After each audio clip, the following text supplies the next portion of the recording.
Happy Thanksgiving, guys. You guys know what that means? Hey, Robert, I brought you some pumpkin pie. No, it doesn't mean I want pumpkin pie. At least not now. I'm trying to do a review. And you ate half of it. But I only had a little piece of it. Fine, whatever, asshole. You see what I have to deal with?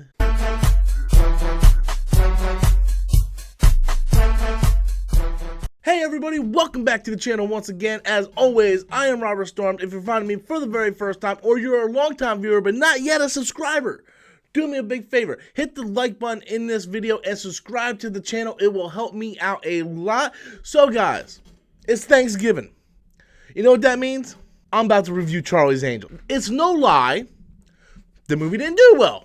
It flopped like a dead fish on a dock. And I went into this movie with the lowest, I mean the absolute lowest expectations. I mean, so low that Jimmy, graduating from high school, had a better chance of this movie actually being good. Ain't that right, Jimmy? Now, one of the things that I was most worried about was Elizabeth Banks directing this film. I had no problem with the cast. Massive Kristen Stewart fan. Leave a hate comments in the comment box below. You can do that if you want to. It's fine. I know they're coming. But yes, I like Kristen Stewart. So, you know what? Deal with it. And I really like Naomi Scott. We had Patrick Stewart in this movie. And I was really worried about Elizabeth Banks directing this movie. I like Pitch Perfect. But when Elizabeth Banks came in and directed Pitch Perfect 2, it didn't feel like the same type of movie, man. Elizabeth Banks did that. What is she going to be able to do for Charlie's Angels, right? So when I saw this movie, finally got a chance to go see this movie because I've been actually wanting to see this movie. But after the horrible reviews and the flop that it had at the box office, I'm like, man, I'm going in with rock bottom expectations. And you know what? I walked out pleasantly surprised.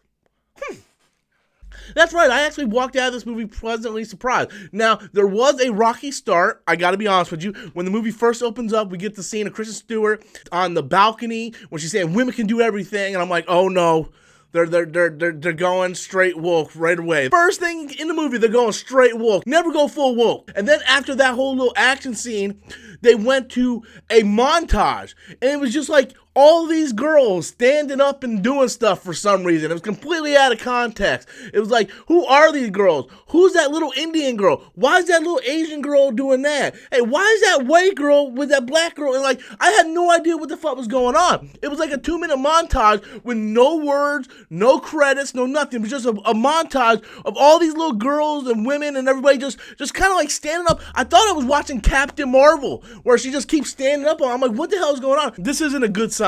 Luckily for me, however, that was the last time they mentioned anything through the movie. Once that happened, they go straight into the plot of the movie. Granted, it's not a massively strategic plot. It's not 007 or anything like that. But I think the plot works. Basically, Naomi Scott's character is a scientist for this company. She helped develop this thing that will give people aneurysms and seizures and kills them. It's basically an EMP for the human body. The guy that runs the company wants to use it for bad. I know, right? Fucking asshole. And it's pretty much up to the Angels to stop them. Now, at this particular point in the movie, Naomi Scott is not part of the Angels organization. It's only Kristen Stewart and the girl that I think just stole the fucking movie, Ella Balinska. This girl, I don't know who she is, where she came from, but Christ, dude, she stole this fucking movie. Like I went in for Kristen Stewart and Naomi Scott. She was the one thing that I enjoyed probably the most, man, to be honest with you.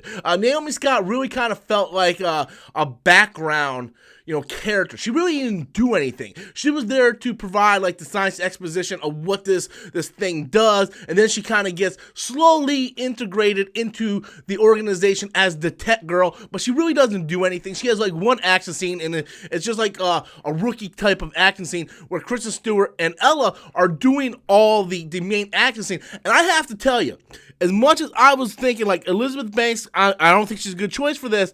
She directed the shit out of the action scene. There was some pretty good action scenes in this movie. I don't know if she directed them or maybe an assistant director or a second unit director directed the action scenes, but the action scenes were really, really good, really well filmed, and I give her props if she actually directed that. Now, the plot does have a couple little twists. Again, this plot of this movie isn't like a 007 or Jason Bourne movie. It's your average, simple, dotted line plot. However, they do kind of throw in a little bit of swerves in there. Anybody who has an IQ higher than Jimmy will be able to figure out what the swerves are. But I enjoyed it. And the one thing I liked about this movie was it didn't take itself serious. It was very self-aware of what it is.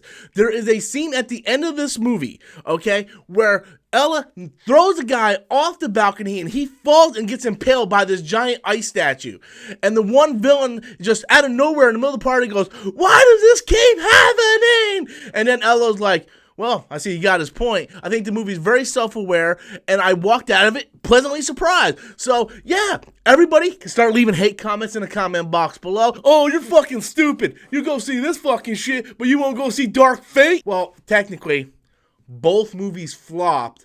The only reason why I went to go see this movie is because there's actually something in this movie that I want to fucking see. Like what? What the fuck you want to see, huh? Well, I already established that I like Kristen Stewart and Naomi Scott, so I'd rather see a bad movie with them in it rather than go see a Terminator movie with basically the same recycled plot over and over again, and plus they fucking killed John Connor, so suck a dick. So that's basically my review of Charlie's Angels. I had a great time. I thought it was fun. I don't think it was a necessarily bad movie. It's not the best movie. It's not fucking Shakespeare in Love or anything, but if you're gonna go in there knowing what you're gonna get good looking girls with some good action scenes and a pretty paint-by-numbers plot, I think you're gonna be pleasantly surprised. I say, rent it in Redbox or check it out on Netflix. I think it's a pretty decent movie. I liked it. I had fun with it. That's the most important thing. I walked out having fun. But I want to know what you guys think.